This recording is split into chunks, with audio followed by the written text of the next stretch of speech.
Thanks again for coming, everyone, to the City View podcast, the Untold Stories of Youngstown. I'd like to introduce Sean Posey and Andrew Zajack. I hope I pronounced that correctly. Zajack. Okay, you know, sometimes there's like a hidden Y that I don't want to pronounce if it's not there, but come on over, guys, have a seat and join us. So, for the benefit of the listener at home, whenever they are listening to this, these guys are dressed up super sharp and they're looking good, very professional, and more to this point, like it's authentic. Like these guys know their history, they know what's going on here. I'm not going to question anything. You could lie directly to my face and I would have no idea, or I would pretend to not know because of how professional you look. It's very intimidating. And for the listener at home, I'm just kind of dressed, like a dude, wearing a t-shirt and jeans. Let's start at the beginning. And I don't know anything about either of you other than your names and some basic information. Sean, we'll start with you. Why don't you tell me a little bit about yourself and what it is that, if you grew up here and what you do here as a professional. We're I think just reflecting what the typical wear would have been in downtown Youngstown like 50 years ago, where you wouldn't have, in fact, we would have had hats though, of course, because you couldn't go to downtown without having a hat on. That would be fedora. Yeah, we wouldn't have it, we would take it off in the building, but we would have it on outside, right? That would be appropriate. So, my name is Sean Posey. I'm a writer and an author and a historian and a photographer, among other things. My first book came out earlier this year, called Lost Youngstown. I'm currently working on a follow-up book, which will be similar, though it's about the entire Mahoning Valley, not just Youngstown. That'll also be for the History Press, the same publisher as Lost Youngstown, and that'll be coming out in May. So I'm currently engrossed in that. I'm also doing, at the moment, campaign coverage for Bill Moyer's PBS, basically revolving around Youngstown and Ohio's role in the 2016 presidential election. Awesome. And Andrew. So Andrew, tell me a little bit about yourself, who you are, what you do. You grew up here, so on and so forth, etc., etc. All right. Well, for those who don't know me, my name is Andrew Zajack. I am a second-year graduate student at YSU. My specialty area is Civil War history, so I'm a big Civil War buff, and thankfully, that really won't come out tonight, thankfully. But so I primarily studied baseball during the Civil War, and I will actually have a little bit to say about baseball in this area. But baseball's always been a passion of mine. And at the end of October, I will be traveling to the University of Cambridge to give a talk there. I've been working for about the past year on a historical editing project through this museum in Trumbull County. So basically what we've been doing is we've had about 800 or so documents from this family called the Sutliff family. They were very prominent abolitionists, primarily between 1820 and 1860. So they were very prominent in the abolitionist movement, and they were actually very good friends with our local congressman at the time, Joshua Giddings, too. So basically the project, we have these 800 documents that we are transcribing, so basically taking from handwriting to type, and then we're digitizing them as well as annotating any people, places, or things that readers might not know. So this project is aimed at making these 800 primary source documents available to scholars, students, whoever might use them in our area as well as the nation. So that's just a little bit about me, and I'll kind of hand it back over to you. Cool. Thanks for the background. And so the first thing I think of when it comes to history is, damn, that's a lot of reading. You have to be a very particular type of person to want to fully study history and the activities that comes with that. There's a lot of reading, but there's a lot of research as well. And speaking as an academic who, without art, I couldn't live or breathe, just to sort of denote my level of passion, what is it that you find passionate about the study of history. Maybe you don't, but maybe it's the thing that you get at the end of that study, that process that you value the most. Why are you passionate about history, and more specifically, Youngstown history? Well, yeah, it's an interesting way to put it. I always kind of thought of history as a puzzle. There's an old quote, and I'm going to forget the name of the person the quote comes from, about history. It says, the past is a foreign country. They do things differently there. So when you're studying history, one of the interesting aspects of it is you're not just going back and talking about events and things that have happened, but you have to somehow in your own mind realize what life was like, what people were thinking, what was the political context and the social context of events that happened long before you were born. Places that you've never been and never will be. And it's not just that places change throughout history, physical landscapes, but society changes, the way people talk changes, the way people dress changes, the way people think changes, oftentimes what people value changes. So that's what I think is really exciting about history is the detective aspect. You have to really kind of put on a different thinking hat and engross yourself in the past and try to, as much as possible, because it's never fully possible, to try to understand what was going on in the world at a particular point in time as much as you can. Though knowing in your head that you can never be fully objective when you do so, as much as you might want to try, and you'll never can fully understand the past. It's not possible. It's not a science, I guess that's what I should say, even though there's been some attempts in history to make it more scientific, and that's fine as far as being rigorous is, but it's not a science. It actually takes the romance out of it, in a sense. If you're being super analytical and quantitative about history in the context of what you're saying, then yeah, it kind of eliminates that I'll use the word mystical part of it. Like, the thing, there's still so much to discover, and even we're still learning a lot, obviously. But I think for me, one of the things that I'm getting from you is it's a puzzle piece, as you said, and as a fellow puzzle piece solver or person that needs to solve those puzzles, but in a different form, I really appreciate the journey and how it alters my perceptions of things, or how I feel about a particular topic. And not being able to relate to it as a person that studies history, not being able to actually experience or live what you're studying, it gives you that complete objectivity, which I think is fascinating. To still have that appreciation for it and that dedication to learning it despite never having that on-point relation. I can see that as being frustrating. It is frustrating. It is frustrating. Just to answer the last part of your question that I neglected to answer, Youngstown history, what I thought was interesting about Youngstown history is there's probably not another city that would spring to my mind of this size that is so representative and symbolic of many of the changes in American history over the past couple hundred years. If you wanted to use a micro view of history to talk about immigration or industrialization or unionization or assimilation and integration, racial issues, deindustrialization, Youngstown is perfect. Using a story from Youngstown is perfect to illustrate all of those points. And it's not just history, of course, it's right now. So every time there's something big happening in the economy, or there's a presidential election, you'll see, as we're seeing right now, Al Jazeera and CBS and CNN and all kinds of anthropologists and sociologists will come through Youngstown because of those things I talked about. It's very representative of a particular type of American experience, over the past 100 years or so. So save your best material for the next part. I know, I see where you're going. It's very easy. Once you get on a roll, it's very easy to transition. So Andrew, I put it to you.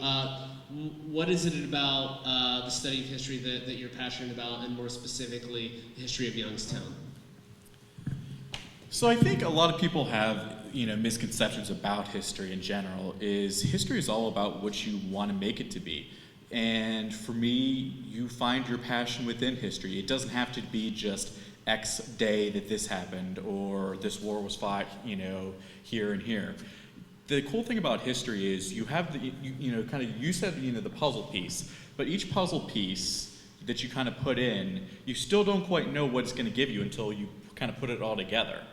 And that's what's cool about history is you can put these pieces together, but until you kind of come together and see the whole picture, that's what's fun about learning about history is there's all this information out there, there's all these pictures out there, and until you put it all together, you're basically just, let's say, like the detective, and that's what makes history fun and interesting. And like I mentioned, you have to find what you like. Like I said, it doesn't have to be the mundane middle school history that a lot of people are accustomed to learning about. And in particular, the city of Youngstown has a very rich history. Sean touched upon it. This area is very representative of our country as a whole. Throughout its history. Whether it's racial tensions, immigration, like you mentioned, Youngstown, in terms of the Rust Belt area, is the perfect representation. Because you look at Cleveland and Pittsburgh, those are some bigger cities, but they weren't necessarily the same representation of, let's say, the national struggles that occurred during various times. So Youngstown's a really actually unique, let's say, test case. And you two have two completely different areas of study in the context of Youngstown history. So I don't want to bore our folks at home listening with my endless rattling and musing. They want to know some good history, some untold stories of Youngstown. So lay it on me. What's your, maybe not your best, save your best for last. But what do you got? So Sean, what do you focus on in terms of Youngstown history? Oh boy, kind of everything. But what's your true focal point? I'll probably just have to pick something because I have tried to look at most aspects of the city's history. And what I tried to do in my last book was give kind of an overview of the urban history of the city, looking at neighborhoods and industry and what planners call third places, so like movie theaters and places that aren't work and aren't your home, because I wanted to give people an overview. But as far as history that people don't know about in Youngstown, there's a lot. And there's always history that we're on the verge of losing.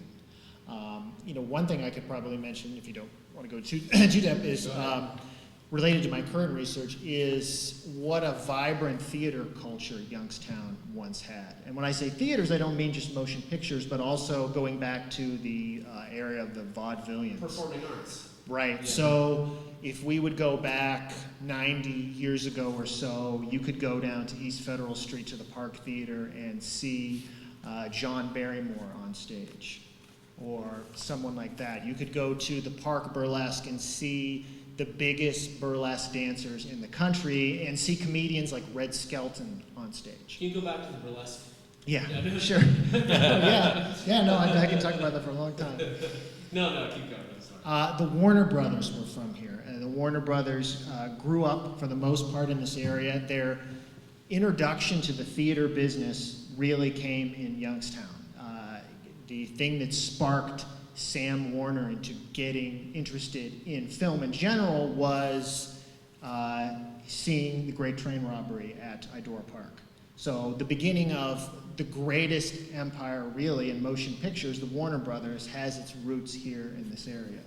So things like that. And at one time that I can count, at one time or another, there were at least 75, probably closer to 80 theaters in the city limits at one time or another.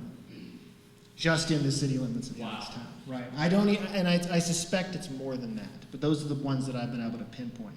What was the duration, do you know, of this particular period insofar as like all these theaters coexisting? Probably the first Nickelodeon theater opened in 1907. And there were theaters in Youngstown from 1907 until 1989 when the Uptown Theater closed on Market Street.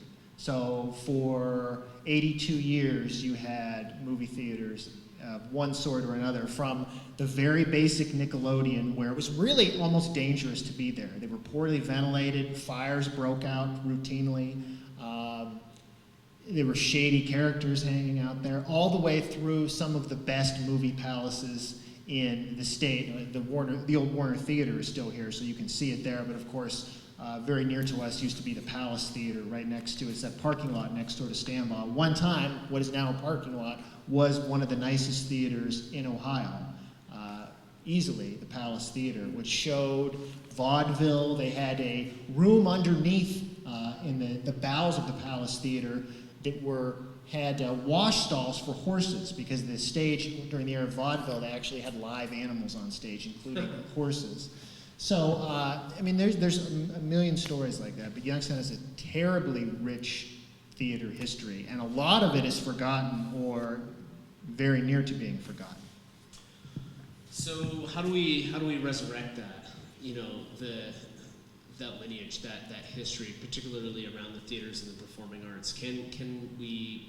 I mean, I guess you're resurrecting that, and you're referencing it in your books, right?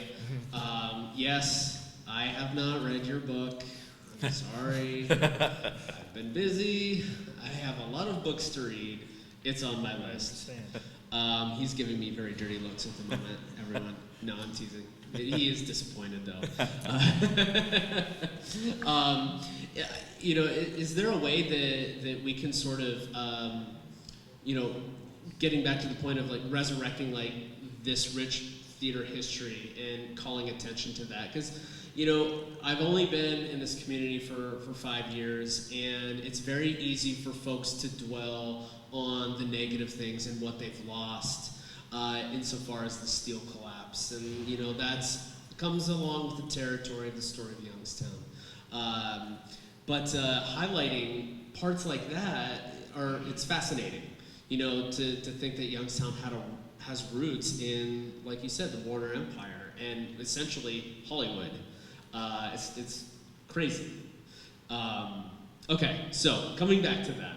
Andrew, I want to know, what are your primary areas of interest, and if you could shed a little bit of light on them, that'd be great.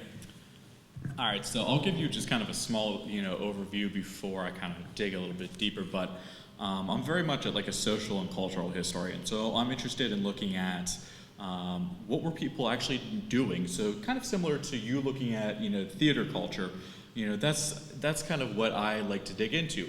But in particular, there's a few things, you know, that I want to bring up today, and one of them is, let's take the Works Progress Administration, for example. So the Works Progress Administration, you know, was set up as part of trying to bring the country out of the Great Depression, right?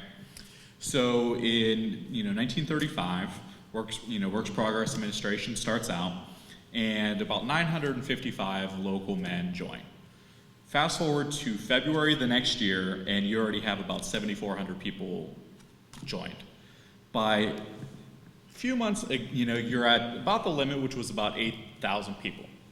So as an average, they were allowed to work about 140 to 150 hours, you know, per month, which averages out to about 32 and a half to 35 hours a week. So these people, you know, we always associate them with building our athletic stadiums or, you know, big things like that. But what a lot of people don't understand is they built up our infrastructure quite a lot. So if you look at the numbers here, in Mahoning County alone, they built 206 miles, just, you know, going each way. They built, you know, 206 miles in Mahoning County, and they were allotted about $2.5 million to do so. In Trumbull County, you had about 168 miles built, you know, by the WPA. And then in Columbiana County, about 67 miles. There was one woman who I read in the historical records who, she lived in a rural part of Mahoning County. And she said, you know, something along the lines of, after these roads were built, you know, for the first time, her and her family were able to actually go to the doctor on a regular basis. Her children didn't have to, you know, sludge through mud, snow, ice, and rain to get just miles to the bus stop. These roads actually helped to make Mahoning County more of a modern place to be. I mean, and so WAPA projects were immensely important to the Mahoning Valley. And it represents, like we mentioned early on in the podcast, of Youngstown and the Mahoning County being a good representation of what was going on across the country. Does that cross over into what you've researched? Mm-hmm. Yeah. So what else you got for me? Again, see, I don't live here. I didn't grow up here. I know nothing. I know where Mill Creek Park is. I've been there. And a couple weeks ago, Andrew and I actually did a separate recording where he talked a lot about the history of baseball, which I hope you'll be happy to refresh. Absolutely. By the way, so we covered some theater and performing arts. What are some other areas of strong interest for you, Sean? Lots of like I said, lots of different things. I've been diving into it for years. But referencing the WPA, other things in American history that Youngstown is symbolic of. This one's brought up a lot, and a lot of people don't like when it's brought up. But one would be organized crime, certainly. Mob life. Right. One time, Youngstown. I've heard. It's not all sunshine and roses. Right. Yeah. I've heard several historians say, and probably put it pretty well, that Youngstown was probably the only city of its size in the United States to have such an organized crime presence. And they called it Little Chicago, of course. But it was reflective of starting in the 1920s with Prohibition. It was reflective of the growth of the mafia organized crime empire, which a lot of people might not know, but by the 50s or the 1960s, the mafia, La Cosa Nostra, was bigger than most American corporations as far as the money it pulled in and the power that it wielded. And once again, Youngstown is a classic example of it. In the late 1980s, in Camel, Ohio, which is, you might know, is an industrial suburb of Youngstown for those who don't know, the FBI did a raid on a place called the All-American Club, which was owned by a guy by the name of Lenny Strollo, who was really the mob boss of the valley. And the FBI determined that it was the largest illegal casino that they had ever come across in the United States. And it had been going there for years, even years after the mills were gone. And when Strollo was eventually brought to trial and flipped on his Pittsburgh mob associates, he admitted that he basically ran the city of Camel, that the FBI had got him on tapes when there was a new post office. Strollo was on with his associates saying, okay, where are we going to put the post office? Or who are we going to hire to be the police chief? I mean, that's how life was. He ran the show in that town. And he had a lot of influence in the local government too. Of course, once again, it's kind of a negative story, but it's a representative story of, once again, you're taking a look at a topic like organized crime. Youngstown would be one of the best places in the country to look, for a smaller area outside of, say, New York City or possibly Chicago. Labor history, of course, is very important here. Youngstown was part of one of the largest, most important strikes in American history, the Little Steel Strike, which happened in 1937. A lot of people don't know, but for years, Gus Hall, the head of the American Communist Party during the Depression, and during the Depression, when Roosevelt was president, there was a lot of fear among the capitalist elite that if the economy didn't turn around, that there could be a communist revolution here like there had been in the Soviet Union. This was a serious fear when you had 80% of people unemployed in some cities. And the American Communist Party was a big deal, and Gus Hall, of all places, came here to live and to organize the steel industry. They considered this an integral part of their effort to, and this was an effort that was supported by Joseph Stalin in Moscow, his orders to the American Communist Party, penetrate the trades, the trade unions, and flip them not into trying to get just better wages and better agreements from their bosses, but into seizing the means of production and overthrowing capitalism. Of course, that certainly didn't happen, but just the fact that Youngstown was ground zero for that movement is really something else too. I mean, it is, as big as the biggest industrial cities in the United States. Why do you think it is that Youngstown seems to be this center crossing point for all of these fascinating parts of history, be it organized crime or communism, just all of these crazy things just intersect right through? Why Youngstown? I think it's central location, especially during most of the 20th century. Today, everybody talks about the coasts of America, and a lot of the times where we live is dismissed as flyover country, right? But in the 50s, say, for example, this was really the heart of it all, as Ohio calls itself today. This was the heart of industrial North America. Youngstown was midway between Chicago and New York, roughly, and also between Cleveland and Pittsburgh. These were enormously important cities. Cleveland was one of the biggest cities in the United States for a while.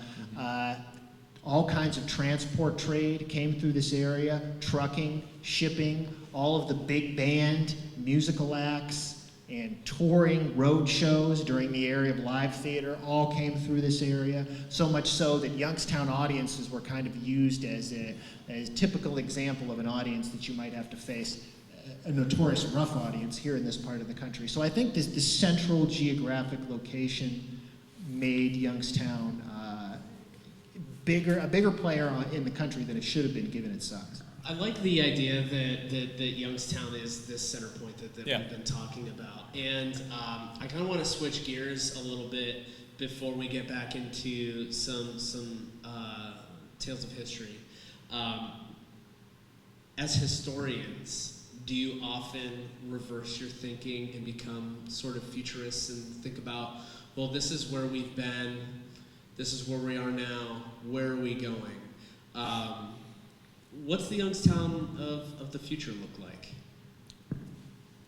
Oh boy, I set you guys up. I set you up. I do that, even though historians probably shouldn't do it, or probably nobody should. If you go back and look at futurism for like 50 years ago, it's embarrassingly wrong. Well, I mean, even look at cartoons though, and we should have had flying cars by now. Even the best intellectuals turned out to know nothing about what was going to happen. So I won't go too far into that. But the future Youngstown, once again, I would not want to say. But I would say that Youngstown is, for the majority of its existence, certainly its peak years, was a steel town. I mean, it was Steel Town, USA, America's Ruhr Valley. This was, at least as far as positive elements goes, this was the economic reason for being for this entire area. When steel disappeared, all of a sudden there was no economic reason for this area to exist, and all of a sudden the city had to rethink where it was going to go. Something similar happened where you lived in Pittsburgh, but Pittsburgh was a little bit ahead of the curve for a lot of different reasons. It had a stronger institutional base, more resources to draw on, but Youngstown still is not there to be, okay, what are we now? Where are we going? There's not really a consensus there yet. And once again, it's representative of many, many places from Flint, Michigan, to Gary, Indiana, to all of western Pennsylvania practically, a whole bunch of other places. It's a deindustrialized place that's trying to find its way forward in the new world, and that, of course, is why people are coming here today and saying, why is Youngstown in Trump country? And this is all connected to this. Some people are saying we want to go back to the good old days. We can't go back, but we want to go back. Other people saying no, we need to go forward. Youngstown is a tech hub now. Don't talk about the past. There's a lot of disagreement over where the city should move forward. And I would hate to say what's going to happen because I really have no idea. But in thinking about it at all, I think people who say that we should, as Henry Ford is accused of saying, I don't know if he said it, there's not a lot of evidence that history... That's why he's accused. Right. Well, he did a lot of bad things, so he is accused of some things. But Henry Ford is accused of having said that history is bunk. That, in other words, the history is, the studying of it is meaningless. It doesn't mean anything. I would totally disagree with that, and I would say, in trying to think about where Youngstown is going to go, the first thing you want to do is investigate the past. Where has it been? Where has it left us? What were the mistakes we made in the past, because we're guilty of repeating them on very many examples, including the current day. So I think that people like us have a lot to say in that realm, not where are we going, but here's where we've been, and here's why you might want to keep that in mind when formulating economic policy or urban policy or whatever today. And to piggyback, when the steel mills left, it didn't just affect steel workers. You had all of these restaurants, that these steel workers, went to, grocery stores, teachers, all these families packed up and left because they were affected too, because these steel mills were their primary source of income as well. So it wasn't just, okay, the steel mills left. So did basically everything else at the time. And so I think that's important because right now we're starting to build up between, there was some, use of the shale industry that was kind of going for a little while. Now we're going into more of a 3D printing. But as you build up, you have to remember, local business is still just as important as everything else, because as the steel mills left, so did local business. So, just like Sean, you don't want to make any bold predictions about the future, but Youngstown is still, let's say, your blue-collar town that, it's always been. So, your best guess is as good as mine, but there's still that solid foundation of hard work ethic and caring people.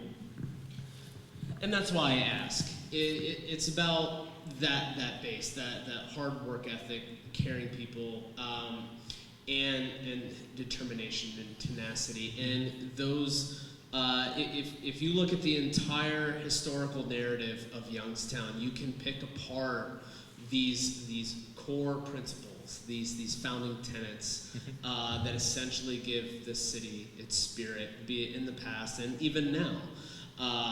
And that's why I ask, because the future isn't so much defined literally. Like, yeah, we could talk about the tech hub and being an additive manufacturing hotspot and with America Makes, and we can be literal like that. But I like to think that it could be anything that moves in. Maybe we become the Hollywood of the East. It doesn't matter what it is. What to me is it matters what's behind it, who's behind it. And why I wanted to talk to you two was, how can we pull out these best qualities of Youngstown, of who we were, who we are now, and charge those for who we want to be, not necessarily where. And that to me is fascinating. It's very much an individual study in that sense. So that being said, pardon me, what are some of the if you had to define that personality of Youngstown, be it now or later, what would that really look like? Would it still be the hard work ethic, the tenacity? Is there anything else you would add to that? I think that's just that. I mean, that's the core of Youngstown, and it always has been. I mean, I made a mention to you, during our prior podcast. No matter whether you live in Youngstown or you move out of Youngstown, Youngstown doesn't leave you, because it instills certain values in you that you can't replicate in many other towns and areas. So I mean, that hard work ethic, that blue collar just mindset, I think it's always going to be a part of Youngstown. Now I think looking ahead, I think we have just like this marketing campaign that we're starting, we have to rebrand the city of Youngstown in a sense where for many years and many decades after the steel mills left, Youngstown got a bad rep. Whether it be through the mob, whether it be through just, murder in general, the loss of jobs, people leaving, we have to highlight the positives of Youngstown to start to turn around the city. We have to highlight the positives of this city. So I think it starts, at the ground level and trying to just make Youngstown a positive image again and build from, from the ground up. Sean? Yeah, I would agree. I mean, it's still a blue collar town. It's still a kind of hardworking, salt of the earth place. I think that's still very much in the blood and the soil of the area. I think there's a lot of incredibly positive things to draw on about Youngstown. Aside from the rich history, the people are really a value here. This is a place that despite all the terrible things that have happened here, especially in recent history, people are extraordinarily friendly. There are still a lot of people that are fighting against great odds to affect change. It's a place, despite what you might read in the media a lot, that has a great outlook in some ways. And I think that's something that we would need to draw on. And I think that the mirror image of that we also need to deal with, and that a lot of people don't want to deal with, is the history of corruption, especially in the government, in acceptance of an ingrained culture of corruption. That will have to change. And it's, of course, not just a problem here. Other places like Chicago, for example, Philadelphia have had similar culture experiences of grained political corruption that just always seems to hang on. I think that is the negative side that like an abscess or a tumor needs to be pulled out and dealt with, and the more positive elements of the city, its history of hard work, the very accepting people here, the diverse groups of people here. That is what we need to draw on, but we also need to deal with the parts of the city's history that we would rather not talk about because they're not even history, they're still here today, and that's this culture of corruption. It lingers, for sure. And, you know, being able to recognize that history and access it today and understand what it meant and what it means now, I think is going to not necessarily, perhaps a slow change in our community's personality. But, you know, it certainly wouldn't be an overnight thing, but I think it will definitely give what we do now and what we're trying to do with our community and progress it forward even more meaning by referencing that historical aspect. Andrew, you had a thought? I lost it. He lost it. Okay, well, I'll tell you what. I'm going to give you the mic, and I want you to talk about baseball for a little bit. All right.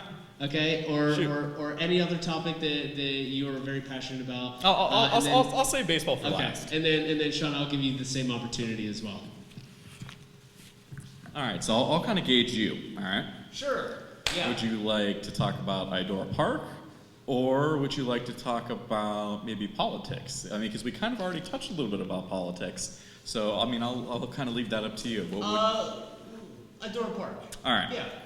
So often kind of dubbed, you know, the $1 million playground. I mean, I bet almost the majority of the people in the room, you know, remember Idora Park, you know, for one reason or another. So even before it was closed, it was still one of the last remaining urban amusement parks of its kind. So we can talk about this one of two ways. Socially, and the impact that it had socially on the city of Youngstown, or the fact that it was actually, you know, nationally recognized, you know, quite a lot. So, I mean, if you look at the Jackrabbit was built in 1910, you know, most people recognize, you know, the famous Wildcat as well that burned, you know, once the big, you know, great famous fire of Idora Park happened. But you had the giant ballroom. Everyone remembers the ballroom that also debuted in 1910. You know, originally it was an open air ballroom, eventually rebranded and enclosed so they can use it year round. You had the famous carousel that now is home at, I believe it's Brooklyn Bridge Park, I believe, and it's on the historic record now as well. So even Idora Park even has some roots in baseball. Okay. So by 1920, it was the only fenced-in ballpark in this area, you know, whether it be Mahoney County, Trumbull County, or what have you. And a lot of professional baseball teams actually played exhibition games there. Cleveland Indians, Pittsburgh Pirates, I believe the Brooklyn Dodgers did as well, and the Boston Red Sox. You also had a few Negro League teams that played there as well. Youngstown had a semi-pro league that called that park home. So even, you know, in this early stages, baseball had, you know, some great roots in Youngstown. But take Youngstown Sheet and Tube, for example, as well. Many people used it for company picnics, took their families there who worked in the, you know, Youngstown Sheet and Tube Company. It was a big social gathering. You know, you look at Idora Park, and it wasn't somewhere that we think of today where, let's say Cedar Point, for example, people travel miles and miles to go to Cedar Point. Idora Park was a very, very special, localized amusement park. And, you know, a lot of people remember it as that. So even you look at, in 1976, it was named one of the top 100 amusement parks in the country. So, I mean, so you had this great fire in '84, and, you know, a few months after, they decided to finally close the park, in I believe September of that year. And like I said, did they have to close specifically because of the fire, or was it kind of like? It was a mix of both, because number one, I mean, the fire did extensive damage. It burned the Wildcat, it burned a water ride, it burned the park offices, and it did some other damage to some other surrounding things as well. So I mean, it pretty well decimated the park. I mean, I believe the damages were in the millions of dollars to even repair the area that it had burned. But park attendance had been on the decline as well. I mean, because once the steel mills had closed, you had thousands of people who either moved out of the area or didn't attend the park anymore. So I mean, it was kind of a variety of reasons. I mean, the fire was almost kind of representative a little bit, and there's still not even a true answer there. What started the fire? I mean, there's some, let's say, reports that it may have started a little sketchy, but nevertheless, I mean, you look at Idora Park, and a lot of people, whether they met their spouses there, and then, as they got older, they took their family there, whether it be for just a day at the park, for picnics, or they went there for company, picnics or whatever. So, it really encompassed a lot of people's lives and the time span that it was here. And as as Idora Park grew, so did the communities around it when Idora Park first started out.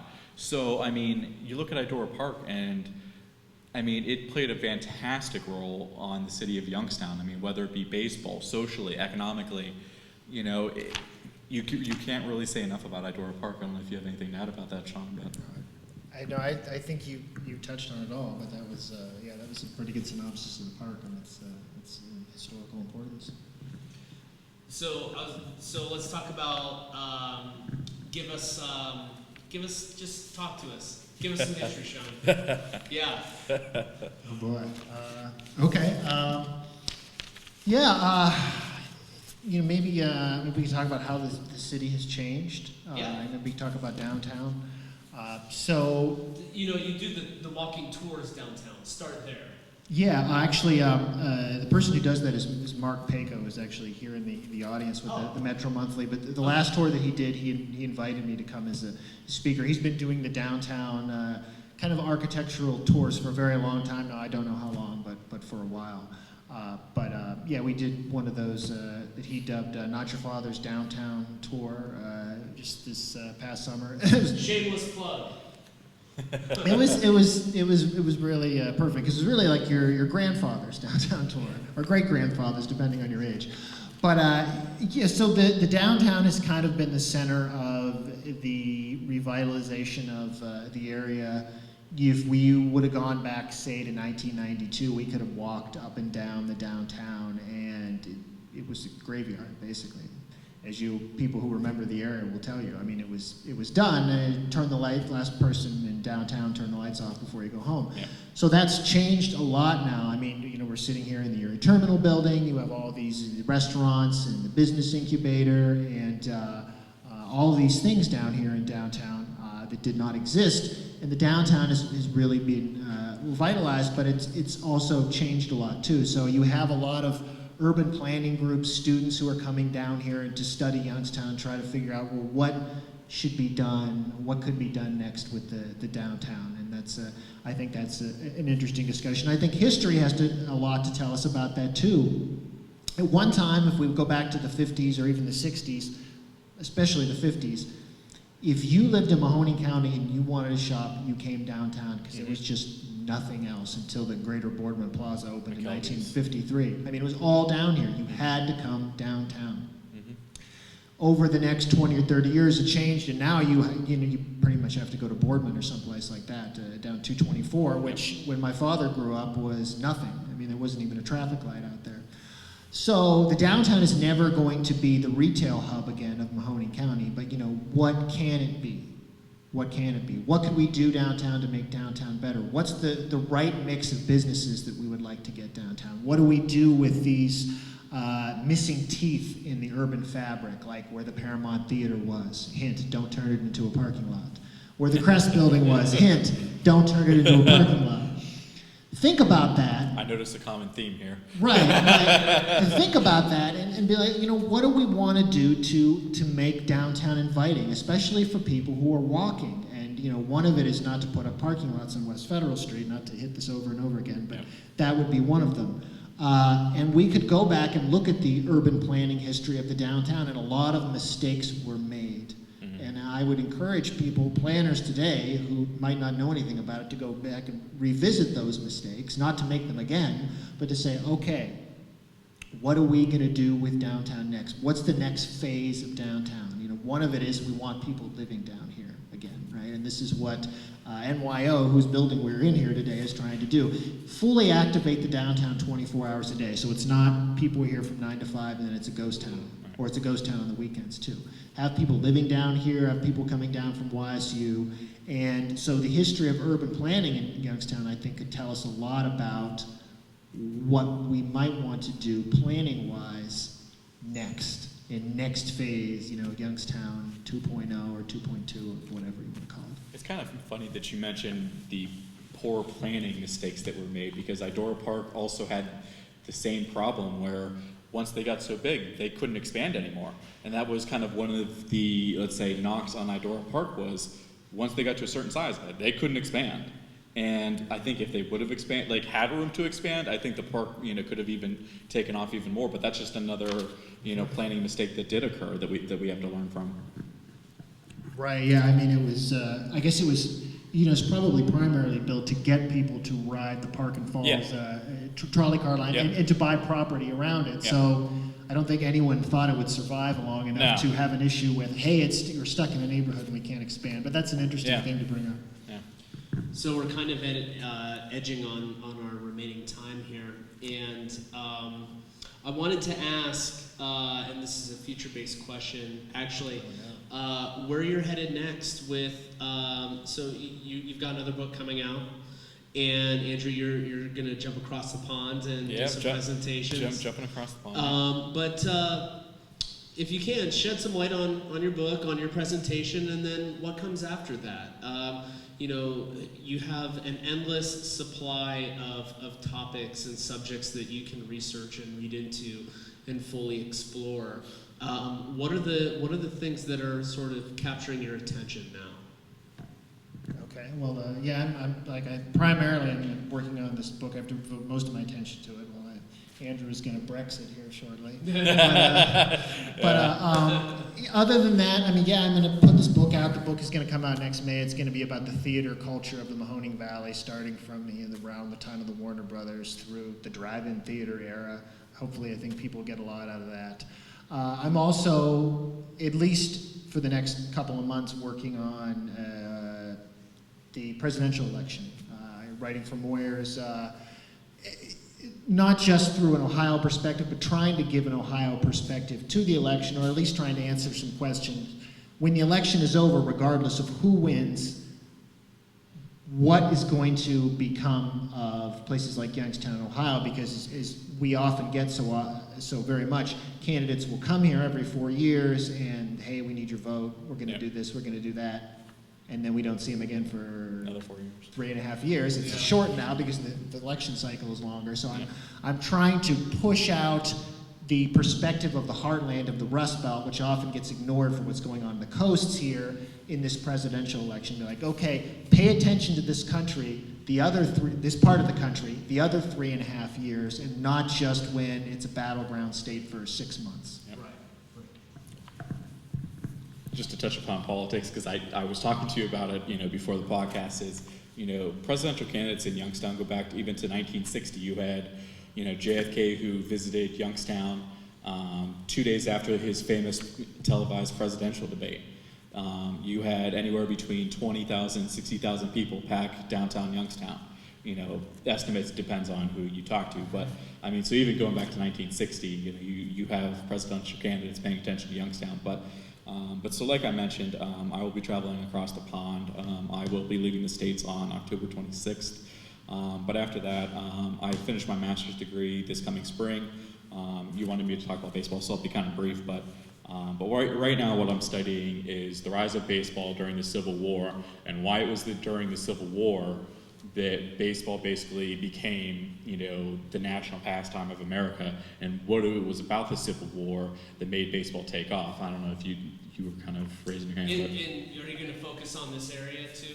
Yeah, I mean, because it really makes an interesting comparative study, especially when you look at steel mill teams, you know, when the steel mills were in full swing and you had company-sponsored baseball teams. So to try and compare and contrast these experiences of Civil War soldiers who were experiencing baseball either for the first time or, you know, making or passing it along to their comrades to take home with them, to your company-wide baseball teams who were using it as an outlet to, you know, avoid, you know, or let's say take their mind off of the hard work that they were doing. And same can be really said for the Civil War, where, you know, you had a lot of bloodshed and leisure time was incredibly important to these people. So, you know, really kind of interesting comparison, you know, can be made between the two. So, you know, once I get back over from England, that's kind of where my research will lie.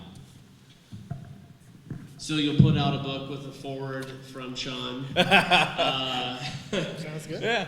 Well, and use his picture source too. Yeah, absolutely. Yeah. When is your sequel book coming out? Due date? Roughly? May of 2017. May 17th. That's okay. hard date. Hard date. Okay, awesome. Cool. Well, I want to thank you guys for being here and sharing some of these lesser known or untold tales of Youngstown. I really appreciate it, and hopefully you, the listener at home, got a lot of value out of this as well. And if they want to know more, be it on their own or you know, just in general, what would you recommend, Sean? I have a website at lostyoungstown.com. I'm on Twitter, and you can follow me at Bill Moyers and Company, which is, I think it's www.billmoyers.com website, which I write for currently.